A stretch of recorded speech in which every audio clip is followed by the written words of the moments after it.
Reproduction of this content is not allowed without the express written consent of EBH Fitness LLC.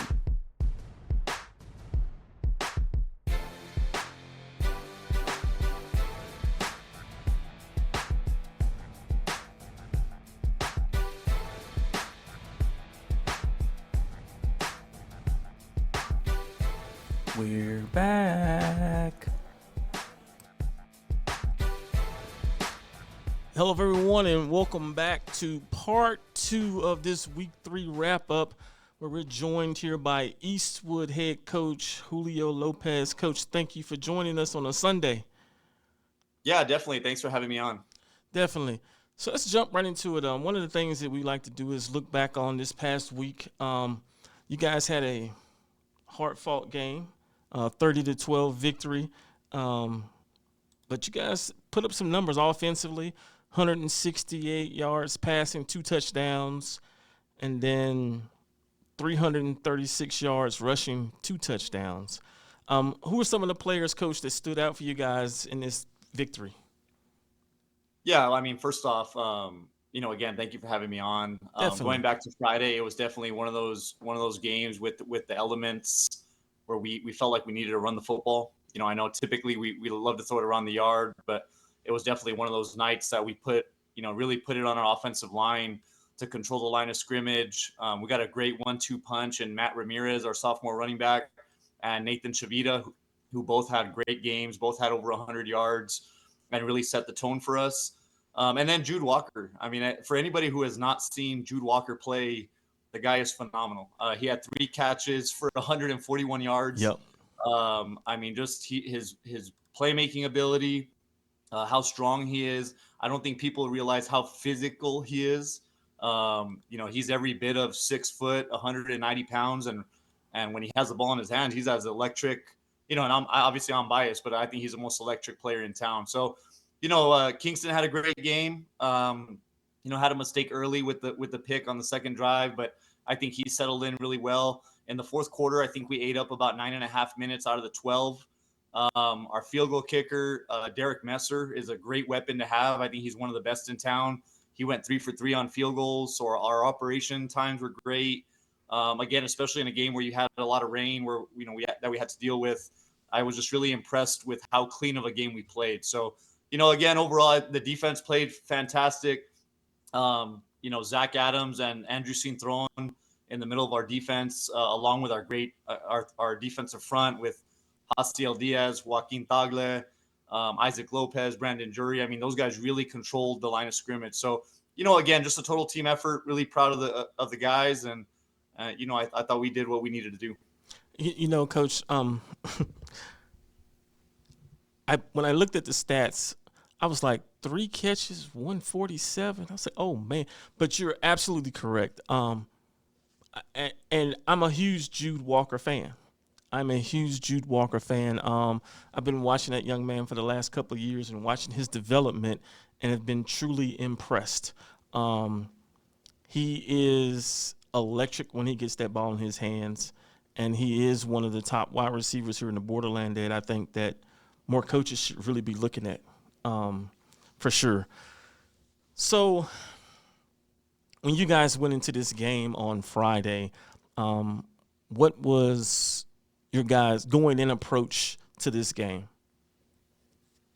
Well, being that it was homecoming, I think there's and again at Eastwood High School, homecoming is a big deal. I know it is everywhere, but it's really a week filled of just a lot of tradition. Obviously a huge pep rally on Thursday with burning of the E, and along with that, though, like any coach would tell you, with homecoming, there's a lot of outside distractions, I think, are added things to the week that you have to take into account. And you just want to make sure that your kids are focused in on having fun, enjoying the week, but also understanding there's a football game on Friday night that we got to execute for. So, for us, it was just making sure we were focused on that. Again, Odessa, anytime, and the message to the kids is pretty simple. Like anytime you get a chance to play an out-of-town team from 2-6A or a Metroplex team or whatever from the state of Texas, I think for our kids, they understand it's an opportunity for El Paso to continue to put ourselves on the map as to how good our football is, and Yep. so our kids understood that as we got into the game again. We knew that weather was going to be a factor in some way. I think it rained pretty consistently all night. So we knew we had to deal with the elements and embrace it. And again, I think our kids did a great job. And, it was just a really great week to be at Eastwood High School and celebrate all the reunion groups that came across campus throughout the week. And again, to cap it off with a win was just the icing on top. Nice. So let's flip the page. As you guys get ready for this week, I think this week you guys have, let me see, I had the Dorado. El Dorado, a whole nother monster in itself. So going into that game, Coach, without giving away all the secret sauce, what are some of the things that you guys are looking to accomplish both offensively and defensively to secure yourselves that W? Yeah, well, you know what? I mean, Coach Martinez has done a great job. I think Dorado obviously is on a 13-game regular season winning streak, which is great for them. Obviously, a big part of that's Ryan Estrada. Anytime you're facing a Power 4 running back, which it feels like in El Paso, there's a couple of them, and we already faced a great back in Davion Singleton at Chapin, and we got Ryan Estrada, and then obviously we got Ernie Powers later on in the year. So there's just a lot of really great running backs that we have to try to contain. But, anytime you face a Power 4 running back, you got to be ready for him. This is our 4th year playing Ryan. So I'm going to enjoy watching him on Saturdays next year and not on a Friday night. But, we played him as a freshman here at Eastwood High School, and we were able to come out on top. And then I know, obviously his sophomore year, he was banged up, so he didn't play against us that game at the SAC. But us and El Dorado have had some really great games. Last year was no different. Yeah, you guys have had some epic games. Yeah, last year was no different. Came down to a 2-point conversion at the end, where we lost 54 in a shootout at home. So, for us going into this week, I think the challenge is to stop him.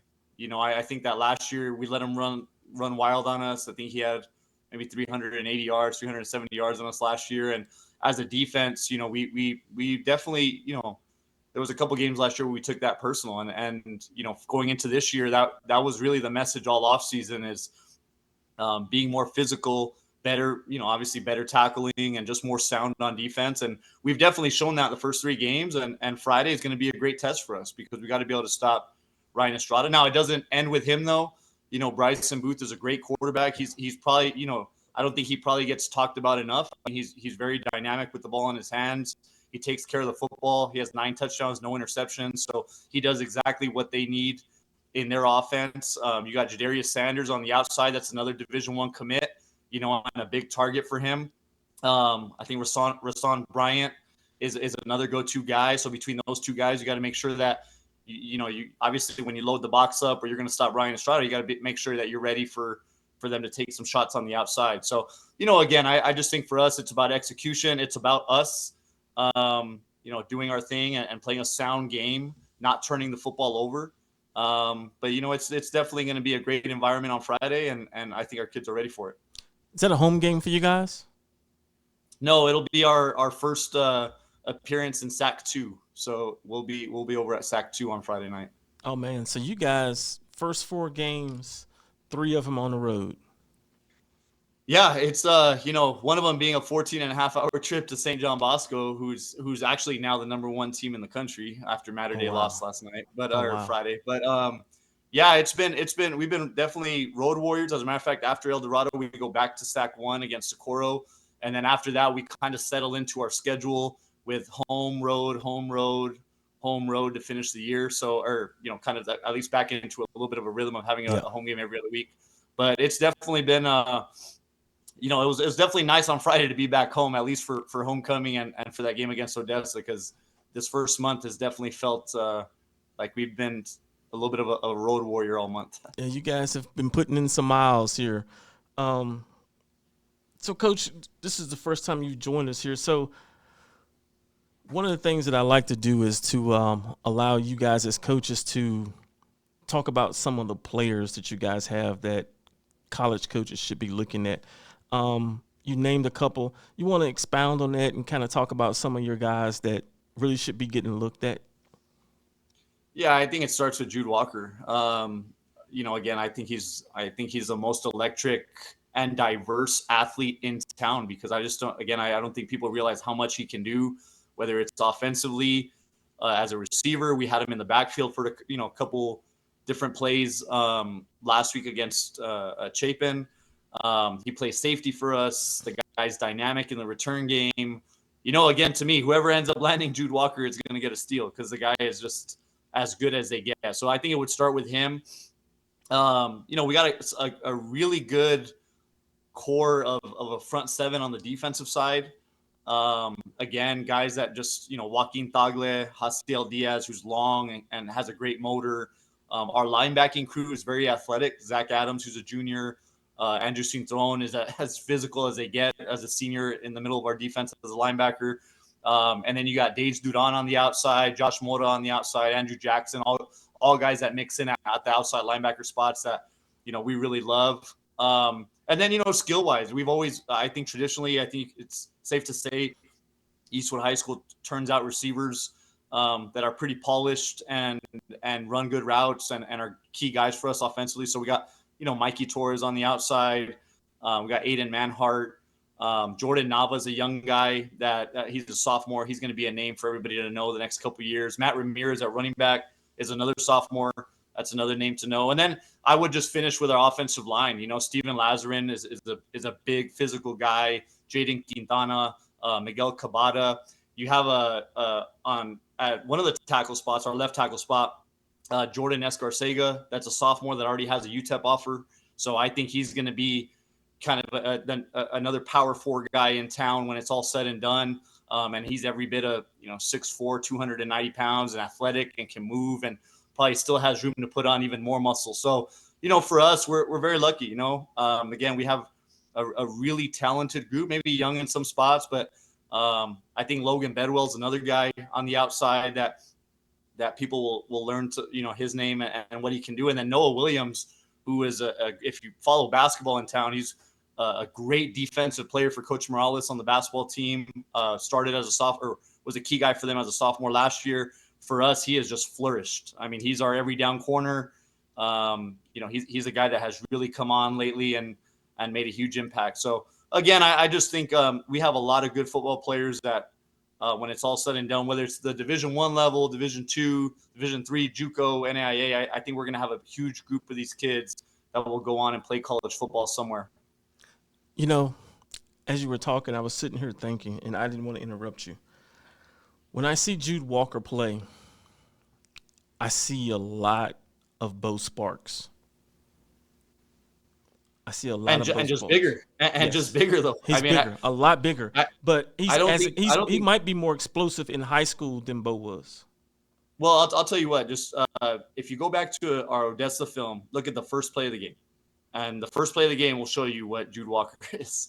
Guy catches a 4-yard hitch route, turns it into a 75-yard touchdown on the first play of the game, and just runs away from people. And then when you stand next to Jude again, what people don't realize is how physically imposing he is. I think that when you stand next to him, when you see him run with the ball in his hands, when you see him fly down as a safety and hit somebody, you just don't realize how physical he is. And he had a great offseason. This is that also as healthy as he's been over his 4 years with us. Yes. He's in a good spot just with how comfortable he is on both sides of the ball. And again, to me, that guy is just dynamic. I mean, I just does everything for us. I don't know. It does everything for us. But I love the comparison. We played both Sparks, obviously, over his career. And, very similar. I would just say Jude is, obviously just bigger, but just as explosive. And then I honestly, over my 11 years at Eastwood, the strongest hands maybe that I've and the most natural hands that maybe I've ever had. Just with how fluid he is in catching the football on the run. He has big, strong hands. Catching the football is very natural for him. So, again, to me, he's going to be a steal of this class. I know there's a lot of great players in this class. There's a lot that are already, obviously committed and are going to do great things. But in my opinion, the class of 2026, the steal in El Paso is going to be Jude Walker for whoever lands him. Yeah, and I see, unfortunately or not unfortunately, I see a very similar path for him that Bo had to take to get to where he's at as well. Just because of the fact that we're in El Paso. Like, I think if that young man was anywhere in the state of Texas, he's got big time D1 offers right now.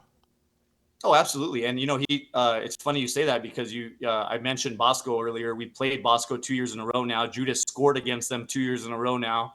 And after both games each year, the staff at Bosco and those players kind of give him a little hug and kind of let him know, like, he is definitely one of those guys that, I agree with you. If he's anywhere else, in Texas, if he's at Bosco, I think he plays at Bosco as well and probably has 20 offers like the rest of their guys. Like, to me, he's that good.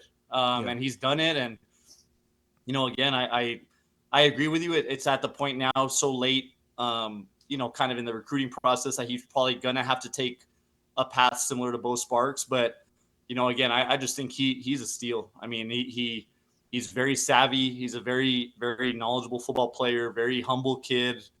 I just, whoever gets them and whoever ends up, reaping the benefits of his talents, I just think is going to get a steal from him.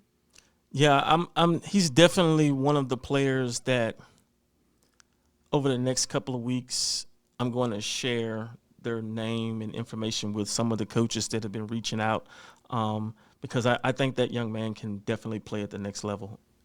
And not just, he can play. He's a gamer. But, Coach, is there anything you want to say in closing?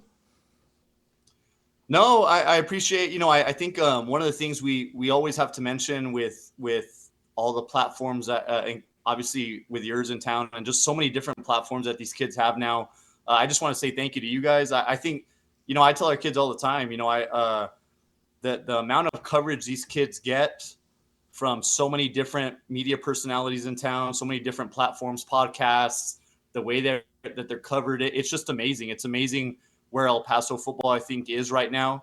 And a big part of that is just the coverage that they get. So I just want to say thank you to you guys. Thank you for the coverage you give the kids, and tune in on Friday. It's gonna be a fun one on Friday night. Definitely. I don't think we're streaming this week, so I may actually try to get out to that game. That's probably the top game in the city.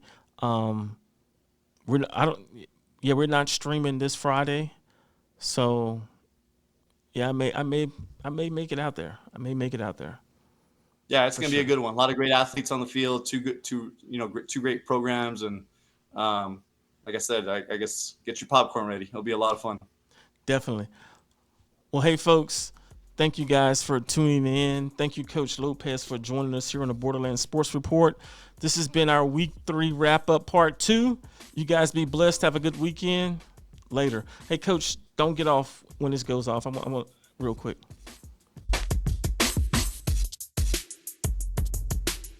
Just hang with me for a second, Coach.